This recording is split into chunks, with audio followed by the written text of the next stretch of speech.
하루의 시작인 아침.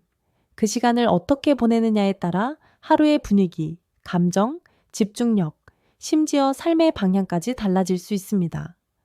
우리는 얼마나 아침을 잘 보내고 있을까요? 뇌가 깨어나는 시간은 바로 기상 직후입니다. 이 시간은 뇌가 재정비되고 몸은 하루를 준비합니다. 이 모든 작동의 중심에는 코티솔이라는 호르몬이 있습니다. 정신과 전문의를 통해 코티솔이 아침의 각성, 즉 뇌가 깨어 정신이 또렷해지는 상태에 어떻게 영향을 주는지 알아보겠습니다. 코티솔은 여러분들도 한 번씩 들어봤을 것입니다. 스트레스 호르몬으로 알려져 있어서 스트레스를 받을 때 이런 코티솔이 분비를 해서 사람을 불안하고 초조하게 만들고 혈압을 올리고 면역 억제 반응들을 일으키게 됩니다. 그래서 많은 분들이 코티솔 하면은 되게 부정적으로만 생각을 하시는 경우들이 많습니다. 하지만 이런 코티솔이 우리의 각성에는 굉장히 중요한 역할을 하게 됩니다. 기상 전후, 기상하기 전부터 코티솔은 조금씩 올라가게 돼가지고 기상 직후에 이제 더 상승을 해서 기상 직후 30에서 45분 사이에 피크를 치게 됩니다.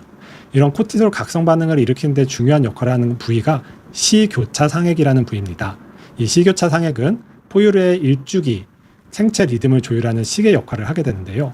여기서 내린 명령을 통해서 코티솔이 분비가 되어서 아침에 깨우기도 하고 멜라토닌을 분비를 해서 자게 만들기도 합니다. 코티솔 각성 반응이 뇌에 어떠한 영향을 미치는지를 또 과학자분들이 연구를 했습니다. 중국 칭화대학교에서는 128명의 건강한 성인을 대상으로 해서 기상 직후에 이런 코티솔 각성 반응을 측정을 하고 작업 기억 과제를 수행하게 한 다음에 fMRI를 통해 뇌 연결성을 확인을 했습니다. 그랬더니 코티솔 각성 반응이 클수록 해마, 전두엽의 연결성이 강화되었고 이런 인지 수행 능력이 높았다고 합니다. 결과적으로 이런 코티솔 각성 반응이 기상 직후에 뇌가 하루를 준비하는 상태로 전환시키는 핵심 역할을 한다고 볼 수가 있습니다. 그렇다면 어떻게 코티솔 반응을 조절해서 더 활기찬 아침을 시작할 수 있을까요? 네덜란드 연합팀은 14명의 건강한 남성을 대상으로 일어난 다음에 800룩스의 밝은 빛을 1시간 동안 보게 됐다고 합니다. 그랬더니 혈중의 코티솔 농도가 35%가 증가했다고 합니다. 결국 밝은 빛은 코티솔의 농도를 높이게 되는 것이죠. 터키 셀주크 대학교에서는 건강한 여성 15명을 대상으로 자연스럽고 연결된 호흡, 이거를 미리 교육을 한 다음에 이렇게 호흡이 끊어지지 않게 자연스럽게 연결되도록 하는 것을 45분 동안 하게 했다고 합니다. 그랬더니 앞서 빛이 코티솔을 높였던 것과는 다르게 이런 호흡 운동은 코티솔을 34% 감소시켰다고 합니다. 이런 연구 결과를 우리가 반영을 한다면은 수면 시간이 부족하거나 피로하게 되면은 이런 코티솔 각성 반응이 떨어지게 되는데요. 이때는 코티솔 농도를 높일 수 있는 거, 밝은 빛에 노출된다든지 가벼운 운동을 한다든지 하는 것은 둔화된 코티솔 각성 반응을 회복시킬 수가 있게 됩니다.